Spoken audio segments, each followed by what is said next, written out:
कृष्ण गोविंद हरे मुरारी, हे नाथ नारायण वासुदेव। ओम नमो भगवते वासुदेवाय। ओम नमो भगवते वासुदेवाय। ओम नमो भगवते वासुदेवाय। सच्चिदानंद रूपाय विश्वोत्पत्त्यादिहेतुवे तापत्रय विनाशाय श्रीकृष्णाय वयं नमः। श्रीकृष्णाय वयं नमः।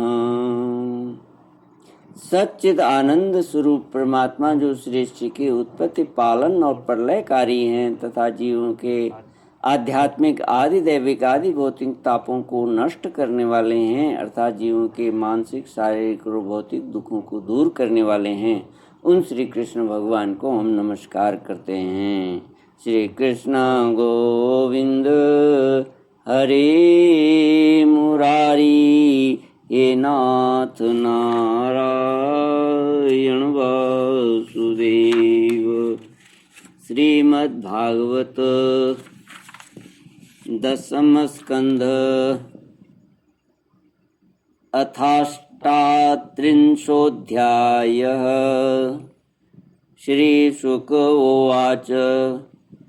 अक्रूरोऽपि च तां रात्रिं मधुपुर्यां महामतिः उषित्वा रथमास्थाय प्रयसो नन्दगोकुलं। गच्छन् पथि महाभागो भगवत्यम्बुजे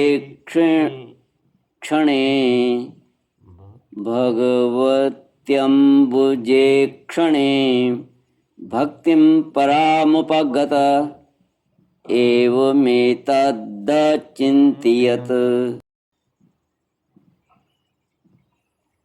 अक्रूर जी की व्रज यात्रा। श्री सुखदेव जी कहते हैं, परीक्षित, महामती अक्रूर जी भी वह रात मथुरापुरी में बिताकर प्रातःकाल होते ही रथ पर सवार हुए और नंद बाबा के गोकुल की ओर चल दिए। परम भाग्यवान अक्रूर जी व्रज की यात्रा करते समय मार्ग में कमल नयन भगवान श्री कृष्ण की परम प्रेममयी भक्ति से परिपूर्ण हो गए। वे इस प्रकार सोचने लगे, मैंने ऐसा कौन सा शुभ कर्म किया है, ऐसी कौन सी श्रेष्ठ तपस्या की है, अथवा किसी सत्पात्र को ऐसा कौन सा महत्वपूर्ण दान दिया है, जिसके फलस्वरूप आज मैं भगवान श्री कृष्ण के दर्शन करूंगा। मैं बड़ा विषयी हूँ। ऐसी स्थिति में बड़े बड़े सात्विक पुरुष भी, जिनके गुणों का ही गान करते रहते हैं, दर्शन नहीं कर पाते। उन भगवान के दर्शन मेरे लिए अत्यंत दुर्लभ हैं। ठीक वैसे ही जैसे शूद्र कुल के बालक के लिए वेदों का कीर्तन, परंतु नहीं, मुझ अधम को भी भगवान श्री कृष्ण के दर्शन होंगे ही। क्योंकि जैसे नदी में बहते हुए तिनके कभी कभी इस पार से उस पार लग जाते हैं, वैसे ही समय के प्रवाह से भी कहीं कोई इस संसार सागर को पार कर सकता है। अवश्य ही आज मेरे सारे अशुभ नष्ट हो गए हैं। आज मेरा जन्म सफल हो गया है, क्योंकि आज मैं भगवान के उन चरण कमलों में साक्षात नमस्कार करूंगा, जो बड़े बड़े योगी यतियों के भी केवल ध्यान के ही विषय हैं।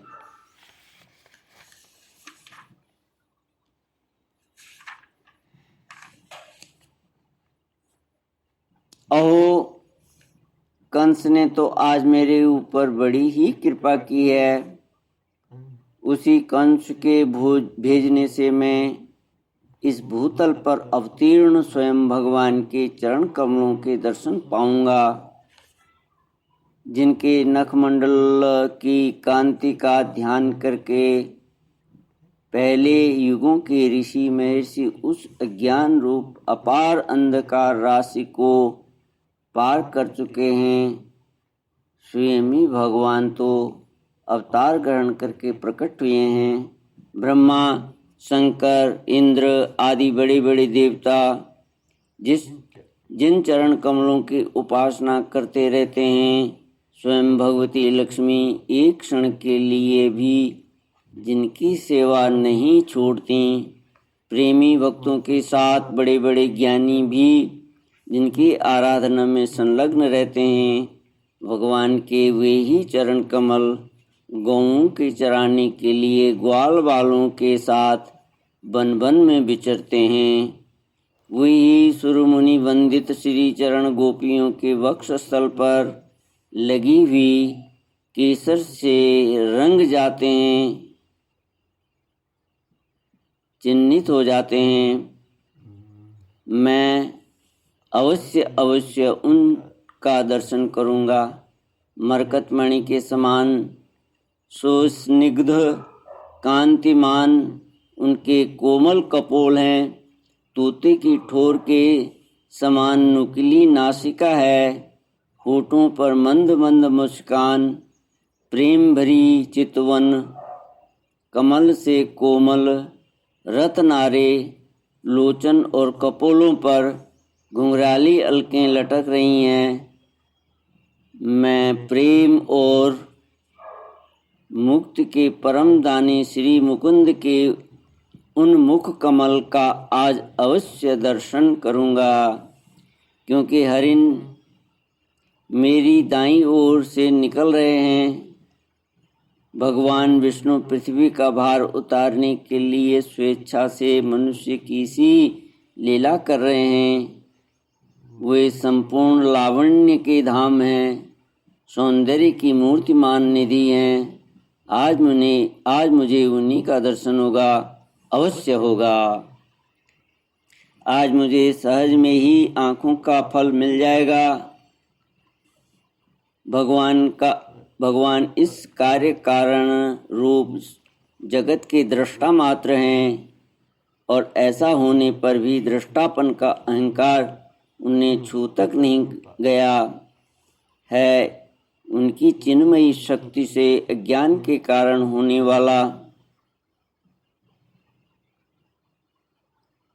भेद भ्रम अज्ञान सहित दूर से ही निरस्त रहता है।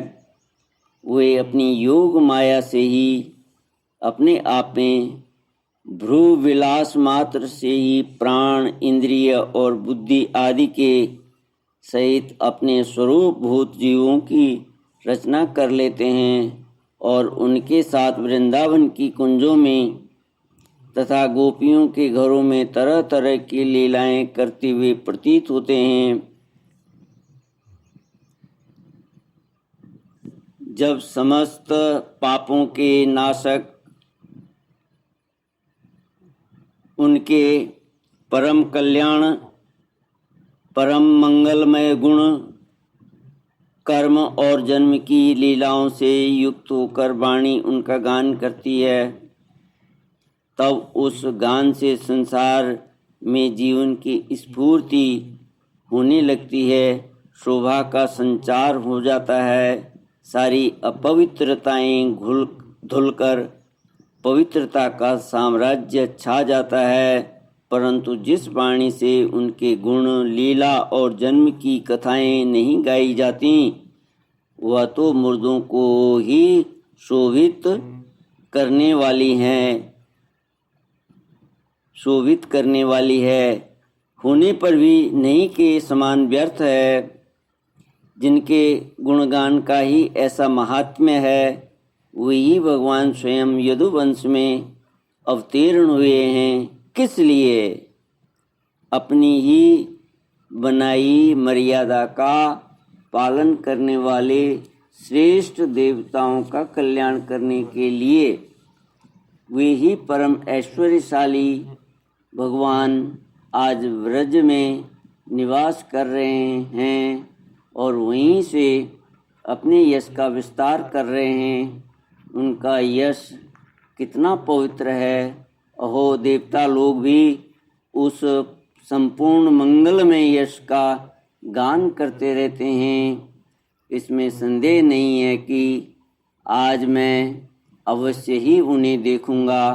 वे बड़े बड़े संतों और लोकपालों के भी एकमात्र आश्रय हैं, सबके परम गुरु हैं और उनका रूप सौंदर्य तीनों लोकों के मन को मोह लेने वाला है।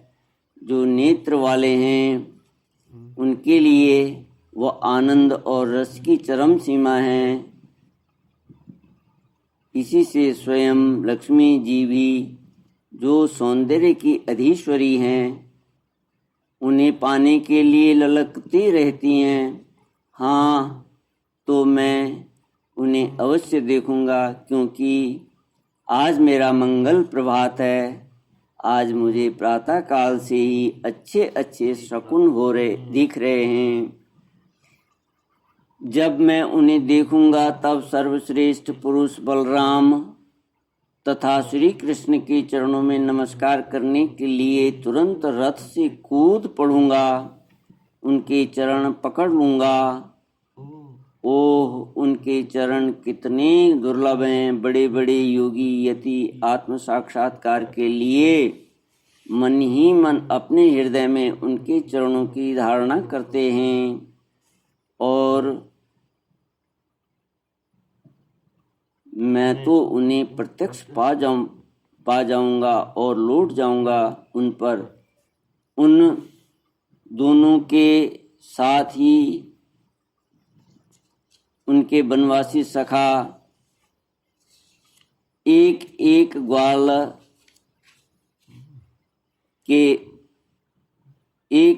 बाल के चरणों की भी वंदना करूंगा। मेरे अहोभाग्य, जब मैं उनके चरण कमलों में गिर जाऊंगा तब क्या वे अपना कर कमल मेरे सिर पर रख देंगे? उनके वे कर कमल उन लोगों को सदा के लिए अभयदान दे चुके हैं जो काल रूपी सांप के भय से अत्यंत घबराकर उनकी शरण चाहते हैं और शरण में आ जाते हैं। इंद्र तथा दैत्यराज बलि ने भगवान के उन्हीं चरण कमलों में पूजा की, भेंट समर्पित करके तीनों लोकों का प्रभुत्व इंद्र पद प्राप्त कर लिया। भगवान के उन्हीं कर कमलों ने, जिनमें से दिव्य कमल की सी सुगंध आया करती है, अपने स्पर्श से रास लीला के समय व्रज युवतियों की सारी थकान मिटा दी थी। मैं कंस का दूत हूँ, उसी के भेजने से उनके पास जा रहा हूँ। कहीं वे मुझे अपना शत्रु तो न समझ बैठेंगे। राम राम, वे ऐसा कदापि नहीं समझ सकते, क्योंकि वे निर्विकार हैं, सम हैं, अच्युत हैं, सारे विश्व के साक्षी हैं, सर्वज्ञ हैं। वे चित्त के बाहर भी हैं और भीतर भी। वे क्षेत्रज्ञ रूप से स्थित होकर अंतःकरण की एक एक चेष्टा को अपनी निर्मल ज्ञान दृष्टि के द्वारा देखते रहते हैं। तब मेरी शंका व्यर्थ है। अवश्य ही मैं उनके चरणों में हाथ जोड़कर विनीत भाव से खड़ा हो जाऊंगा। वे मुस्कुराते हुए दया भरी स्निग्ध दृष्टि से मेरी ओर देखेंगे। उस समय मेरे जन्म जन्म के समस्त अशुभ संस्कार उसी क्षण नष्ट हो जाएंगे और मैं निशंक होकर सदा के लिए परमानंद में मग्न हो जाऊंगा। मैं उनके कुटुंब का हूँ और उनका अत्यंत हित चाहता हूँ। उनके सिवा और कोई मेरा आराध्य देव भी नहीं है। ऐसी स्थिति में वे अपनी लंबी लंबी बाहों से पकड़कर मुझे अवश्य अपने हृदय से लगा लेंगे। आहा, उस समय मेरी तो देह पवित्र होगी ही, वह दूसरों को पवित्र करने वाली भी बन जाएंगी, और उसी समय उनका आलिंगन प्राप्त होते ही मेरे कर्ममय बंधन, जिनके कारण मैं अनादिकाल से भटक रहा हूँ, टूट जाएंगे। जब वे मेरा आलिंगन कर चुकेंगे और मैं हाथ जोड़कर सिर झुकाकर उनके सामने खड़ा हो जाऊंगा, तब वे मुझे चाचा अक्रूर इस प्रकार कहकर संबोधन करेंगे। क्यों न हो, इसी पवित्र और मधुर यश का विस्तार करने के लिए ही तो वे लीला कर रहे हैं।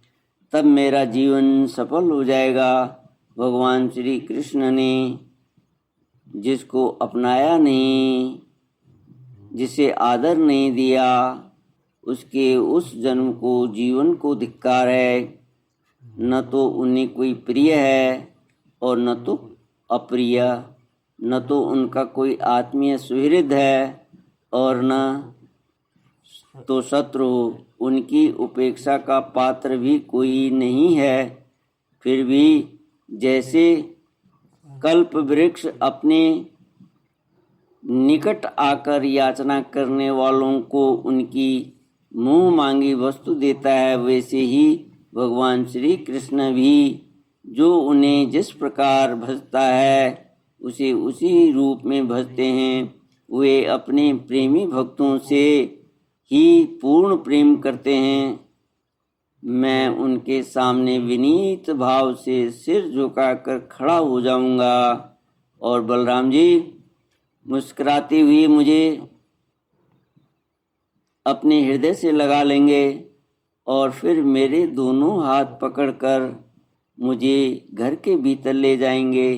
यहाँ सब प्रकार से मेरा सत्कार करेंगे, वहाँ सब प्रकार से मेरा सत्कार करेंगे। इसके बाद मुझसे पूछेंगे कि कंस हमारे घर वालों के साथ कैसा व्यवहार करता है।